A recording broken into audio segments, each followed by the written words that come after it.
Hello from Finland. In my previous video, I suggested to discuss the life in the Soviet Union. And I said that if I get enough feedback, enough comments, I will produce a short series of videos about the life in the Soviet Union. So I received enough feedback. It was not so much as I have expected, but anyway, with this video, I decided to start my series of videos about the life in the Soviet Union. So let's begin from the beginning. I'm Alex Volkov, and I was born in the Soviet Union. I was born in 1955 in Leningrad, the Soviet Union. The building that you see behind my back is the building where I lived the first 20 years of my life. So, when I was 7 years old, I went to school. I started school. It was the law, an obligation in the Soviet Union. Every child who was 7 years old was obliged to start his or her school education. So, my family, that is myself, my dad, my mom, and my grandma, we lived in downtown Leningrad, actually in the center of Leningrad.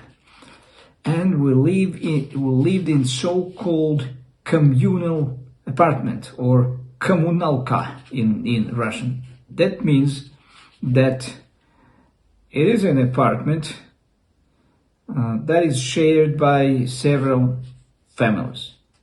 Ours was on the top floor of a 5-story building, and it consisted of a very long and narrow corridor, and on one side of that corridor were 5 rooms.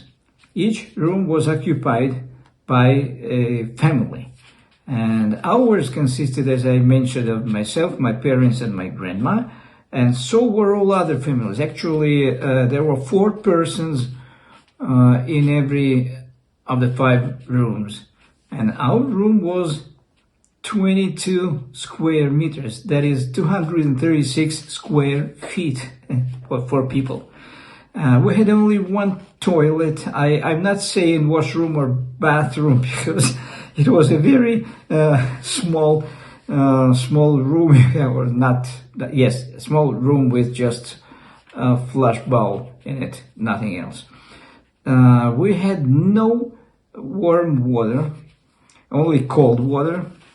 The kitchen was a very narrow corridor-like room with 2 gas stoves. Each stove had 4 burners. So it was really crowded, and us kids,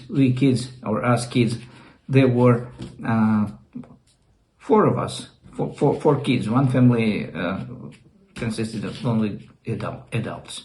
So as for the food, my parents both worked. My dad and my mom, both of them worked, and my dad worked in 2 jobs, and he was making about 230 rubles a month. My mom received a salary that was about 80 or 85 rubles a month, and it was considered a high income at the time. So if you convert it to US dollars, it will be divided by 3, and you get the equivalent in US dollars. We could not save money. You know, my mom's and dad's salaries, they were enough just to buy food. And you could hardly save anything. Probably a very small amount of money for the rainy day, so to say. So it's how I started my life. And when I was a kid, when I was, for example, 8, 10, 11 years old, I was a very happy boy. I slept behind the wardrobe in our small room, and I read Soviet science fiction. And I was a very happy boy because I firmly believed that I was very lucky to be born in the Soviet Union, because from television, from media, I heard only that people in so-called capitalist countries were only surviving and suffering, that in the US black people were beaten up every day. There were crowds of unemployed people that had nothing to eat, who were dying out in the streets, and so on. And so I truly believed that I was lucky, I was happy to be born in the Soviet Union. And all my friends, my neighbors, my friends' kids, we believed in the same bullshit. So this was the first part in this series about life in the Soviet Union. It's how my life started. In the next video, I'll tell you about school, about the political system, about how the Soviet society was contrived, and structured. So, I hope you liked this video. If so, please show it by smashing that like button under the video. And thanks so much for watching. Until next time, bye-bye.